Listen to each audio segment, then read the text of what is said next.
I'm sorry you home.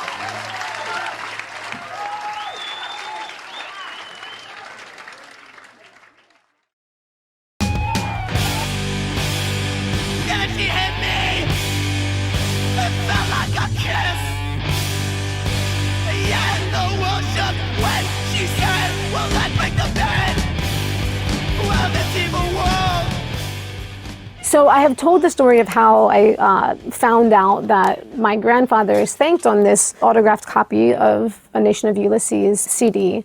I had to run by my grandfather's house for some small errand. I go by his house the night before my boyfriend is leaving for tour. Just making small talk, my grandfather said to my boyfriend, he said, "Oh, I hear that you're going on tour with the band." And my boyfriend Lee says, "Oh yeah, we leave in the morning. We're going around the East Coast. We're playing our friends' houses and a couple bars, you know." And my grandfather says, "Oh, I used to cut these boys' hair, and they were in a heavy metal band. I think they gave me a CD or a tape or a record or something, and they actually signed it. I don't listen to it. I don't like heavy metal." And he was like, "It's very old. I don't know if you've heard of it. It's from years ago." And I'm sitting there being 21, you know, wanting to impress my partner. Like, what is he going to bring out? Is it going to be embarrassing? How much longer am I going to be here? Like, is my boyfriend going to have to accept this gift when he doesn't want it? My grandfather says, "Oh, let me just go look for it." And then I'm like, well, how long is it going to take him to find it? Apparently he knows where everything is, and comes back less than a minute later holding this up, like it's with the back to us. And he says, "Oh, I don't know, it's the Nation of Ulysses." And like both of us were like, what?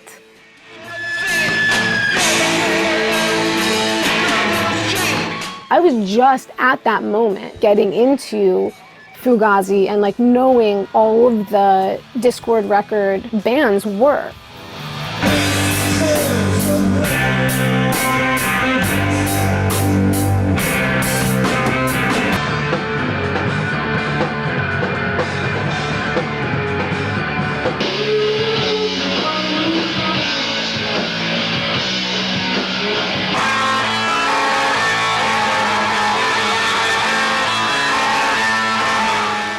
My boyfriend's kind of explaining to him, like, I'm not sure you know, like, what their hair meant to them.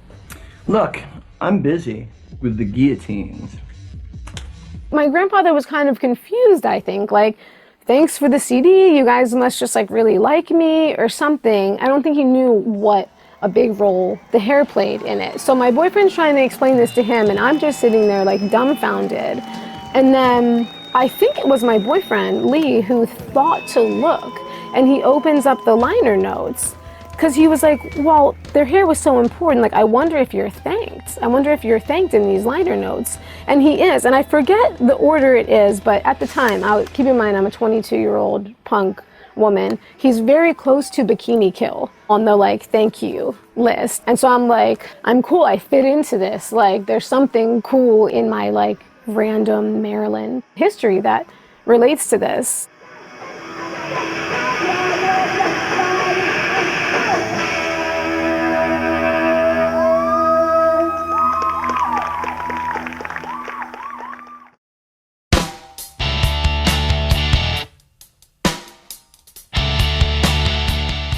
For my whole life, I went to one barber.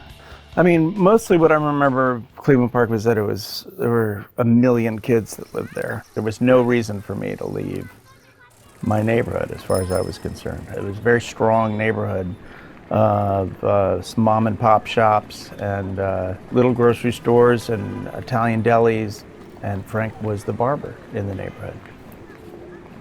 My personal history, I don't feel like I ever left the neighborhood or my street till I was almost, 15 years old.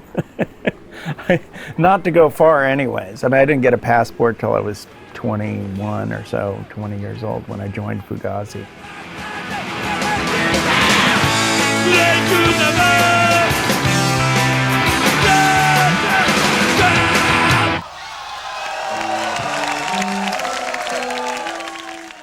The barbershop was a big point of pride for my family, that he owned it and that he had owned it for so long. When we visited, it was cool to me because it was like stepping back in time. And it was like basically trade, like that trade is the reason why my great-grandfather was able to make it, as they say, in America. So it felt like that shop just like had all of the history of my family's immigration story it was held there. And my great-grandfather's old things were there. There was Italian memorabilia everywhere. And it just felt cool. There was that old cash register. Everything was old. And the people were old as well, for the most part, that were in there.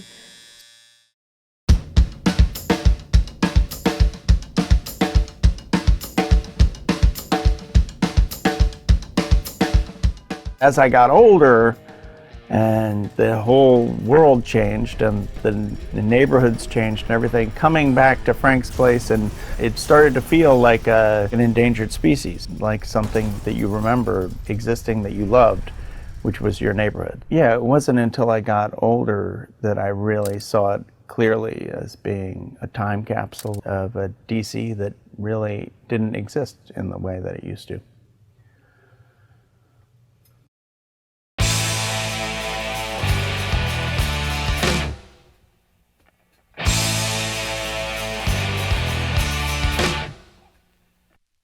My name is Frank J. Tropea.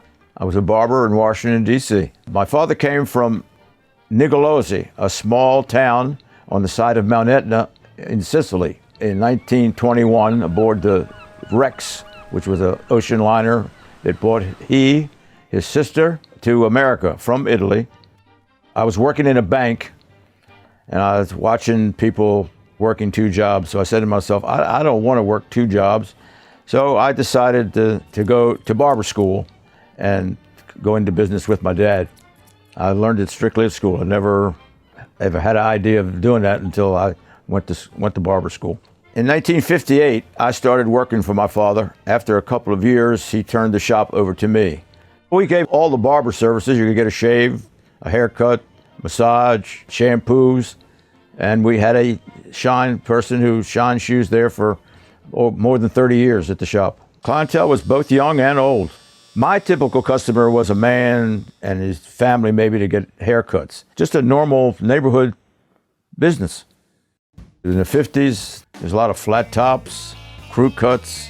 As the years went by, the styles got longer, and into the 60s, and when the Beatles came along, things changed drastically, and hairs got very long.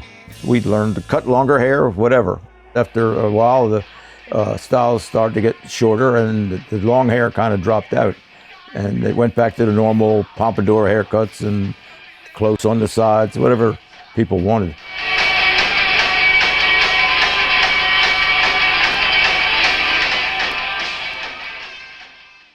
I just remember my mom taking me in there.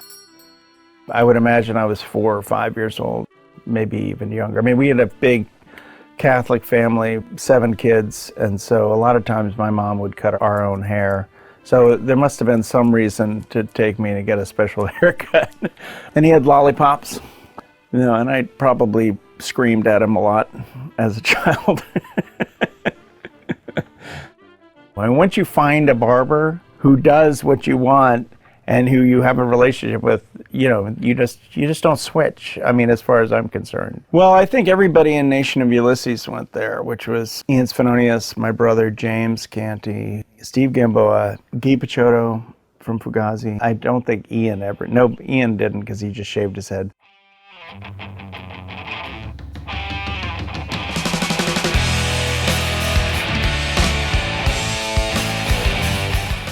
I think it was probably the Nation of Ulysses guys who really started championing Frank. Specifically, if I was to really think about it, probably Steve Gamboa, because he was the best looking of the bunch.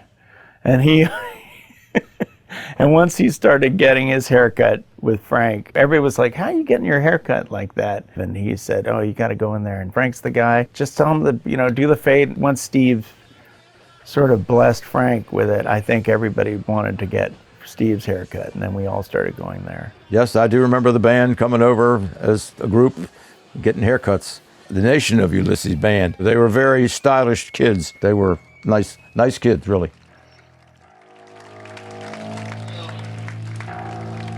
They gave me a CD of their music. To me, it was a lot of loud noise, but to them, it was great music. And it probably was. Styles change, and that's what they liked.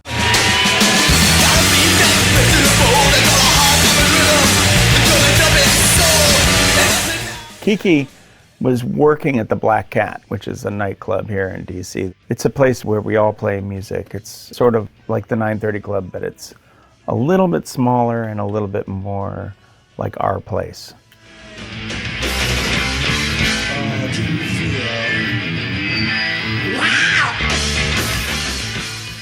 Scream is playing at Black Cat, and they're like a very early DC band as well, important to its history. And I was supposed to be what's called a roamer, so you have a flashlight, you make sure underage people aren't drinking, you make sure no one's too drunk, all that stuff. And so I had access to the backstage, and I see Ian Svenonius in the backstage in this like hallway.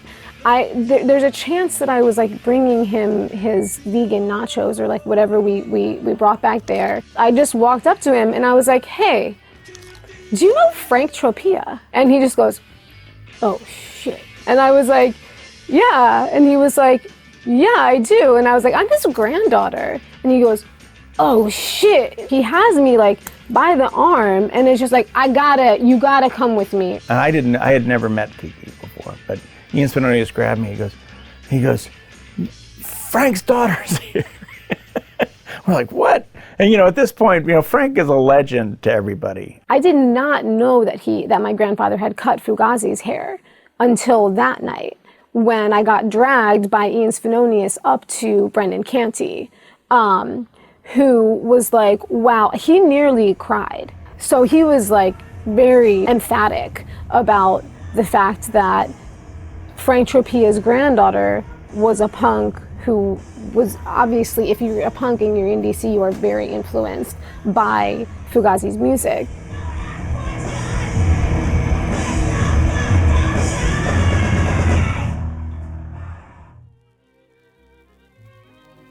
I closed the shop at the end of December of 1997. We closed up for Christmas and it did not reopen after that. The last time I got a haircut from Frank, I was 30 years old. It was my wedding day. And I went in and I got my wedding haircut from Frank. And he said, this one's on the house. And which I appreciated. And I went, got married, brought back, next time I came back, I had 2 bottles of champagne, one for him and one for Dino. And they said, hey, I got some bad news for you. We're actually closing the shop. And that was, it was a blow. It was a blow to all of us. It was, there's few places that are more missed in DC than Frank's shop.